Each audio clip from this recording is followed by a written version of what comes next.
Bismillah ar-Rahman ar-Rahim. Thank you everyone for coming in.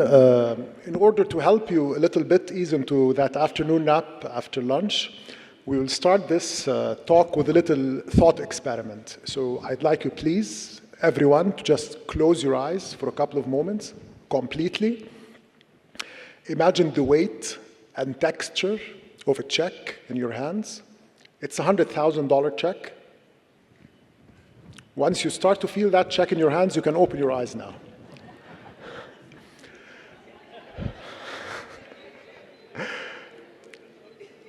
Okay, let's play along. You are in a quiet hospital room. You have that check in your hand. And there is a man in the bed in that hospital room. He's 90 years old. A library of memories. And he needs a surgery that costs exactly those $100,000 you have. Without this surgery, he dies tomorrow. And you're about to hand this $100,000 check to his family.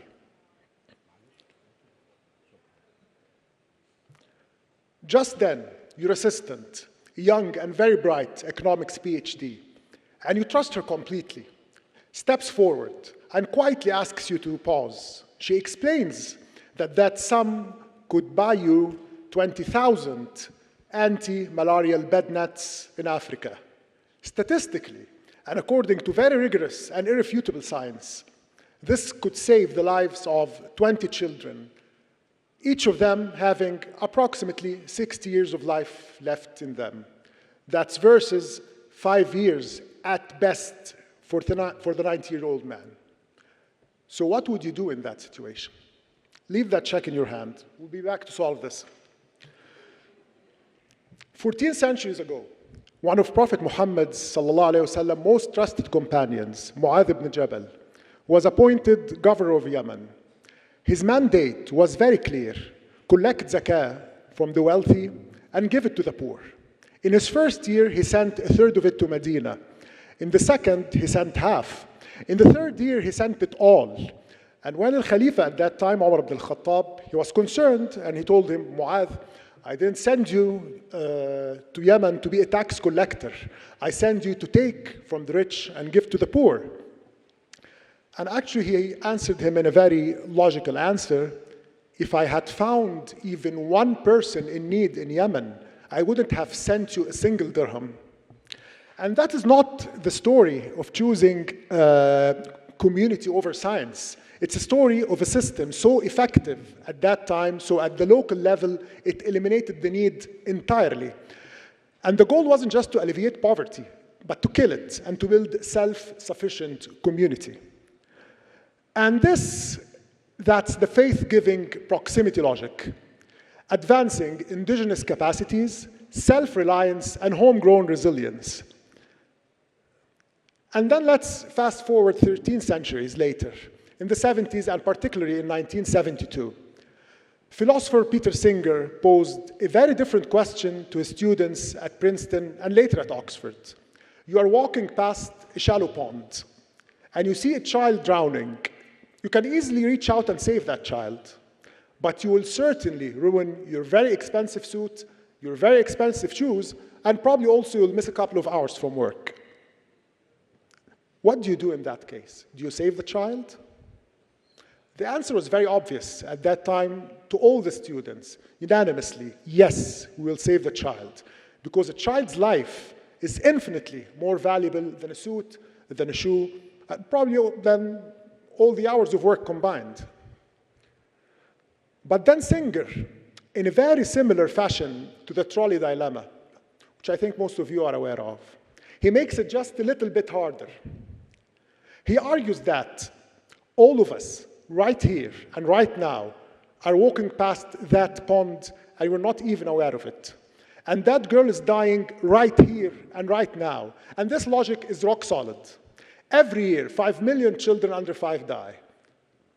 To be very precise, 4.8 million children. And half of them, let's say 2.5 million, they die from very preventable causes, like hunger.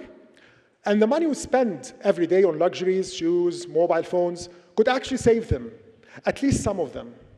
For Singer, distance was morally irrelevant. Faith proximity paradigm did not exist. Our obligation is to save the most lives we can with the resources we have, and that's the paradigm of optimization, which is the contrary of the paradigm of proximity. Use reason and evidence to do the most good possible, no matter where the need is. Mu'adh kept wealth local until no one needed it locally. Singer says distance is morally irrelevant. A drowning child is a drowning child, whether in Princeton or in Bangladesh. Well, both are obviously right. We have paradigms at odds. We now have the moral truth seemingly walking into opposite direction. And that was just the first tension, because from there, these two paradigms keep clashing everywhere. They clash on the very nature of money itself. In the Islamic tradition, the source matters profoundly. Wealth must be, we say, tayyib, or pure, and rightfully earned. One of the first acts of the Khalifa Umar ibn Abdul Aziz was to institute a policy of radd al-mazalim, or giving what was unjustly acquired, even if it was for Bayt al-Mal, which was at that time the main institution responsible for giving zakah. That was more or less the Ministry of Social Solidarity at that time. The principle is clear. Tainted wealth cannot be purified by donating it. The source corrupts the stream. Let's contrast this with Oscar Chandler, famously portrayed by Liam Neeson in the Academy Award-winning motion picture Chandler's List, which probably most of you have seen. He made his fortune through very shady practices, bribing Nazis, dealing in the black market, and with that bad money, he saved hundreds of lives. For effective altruists, Chandler is a hero. Outcomes justify the means. But in Omar's worldview, it's non-negotiable. The source still corrupts the stream. Then they clash on the relative value of money as well, not just its nature. In the Gospel of Mark, Jesus honors the widow whose 2 small coins out of her poverty represent all she had to live on. Likewise, the Prophet Muhammad ﷺ taught us that a man who gave a dirham out of 2 was better than someone who gave 100,000 dirhams. It's clear here that faith giving has its own very unique logical framework, where the input of that framework is the means and the ends as well. In the language of effective altruism, the contradiction is clear. The act of giving is only a tool. It has zero moral value on its own. If you spend money without knowing its impact or to causes of lower efficiency, you're not just throwing money away or doing something neutral. You are actively causing a net loss of potential lives, because that money could have been given to causes that have better efficiency, so saving more lives. But nowhere is this clash more visceral than in humanitarian crisis. Consider the data. An effective altruism organization, like GiveWell, for example, calculates the cost of saving a life through a malaria prevention program at around $5,000. That same life, the metric economists call it quality-adjusted life year, can cost 10, 20, 50, or 100 times more in a conflict zone like Sudan or Gaza. The overheads is much higher, the service delivery cost is much higher, the risk is much greater, the impact is much harder to measure, and as dark as it sounds, the probability of the person you are helping seeing another daylight is statistically much less. The cold, hard math of optimization says, redirect the funds for the cost of saving 1 life in a war zone, we can save 20 or even 100 lives in a peaceful one. It is a brutal and dark logic, but an internally consistent logic as well. But then we remember the verse from the Quran, وَمَنْ أَحْيَاهَا وَكَأَنَّمَا أَحْيَا النَّاسَ جَمِيعًا. He who saves 1 life as if he saved all of humanity. And we get stuck again between the paradigms. The lives that we can see and the lives we cannot see. A paradigm drawing us to the greatest suffering, and another paradigm drawing us to the greatest efficiency. And here's the tragedy. It's a very hard question to answer. For decades, we have been told we must choose. Today, I see that we could just make it we just have to work a little bit harder. Consider this, global zakah is estimated at least to be around $500 billion annually. Yet studies suggest that much of it fails to reach those who need it the most.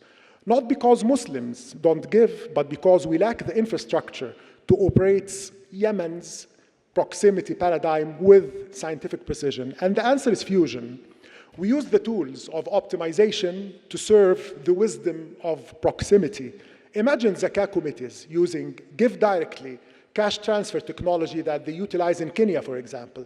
And imagine Waqf endowments managed with the same people who managed Harvard endowment. And imagine Islamic microfinance programs scaled with the same mindset of Silicon Valley venture capitalists. Very efficient system, but rooted in community trust. The world of global development as we know it, it's not changing. It doesn't exist anymore. It's a fact we have to face. We are living in an era of aid reduction and donor fatigue. And I say this is a great opportunity to us, all of us at the Global South. It's an opportunity to finally learn what Muaz in Yemen knew 14 centuries ago, that true strength is self-sufficiency. But this cannot be left to chance. It requires a new framework. Nonprofits, including zakah institutions, are required by law to meet rigorous standards of financial and legal compliance. We audit their books.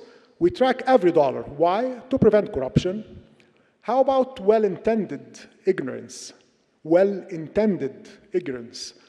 And to my mind, the effects of well-intended ignorance, I repeat that 3 times because it's the key. It's well-intended, but its ignorance are far more devastating than any form of corruption. Wasted potential, to me, is a greater evil than missing any single line item.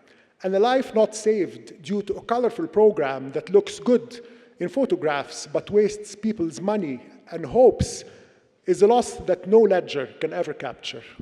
It is the day that I see our nonprofits and charities mandated by law and by the community to pass a rigorous independent impact audit every year with the same diligence they are required to pass a financial audit. And it is that day I see people demand to see not just where their donations went, but the evidence of the good it has done. That is the day I know that poverty itself will die. And so we finally return to that hospital room and that same $100,000 check, the grandfather and the 20 children, and I leave you with no answer at all. Thank you very much.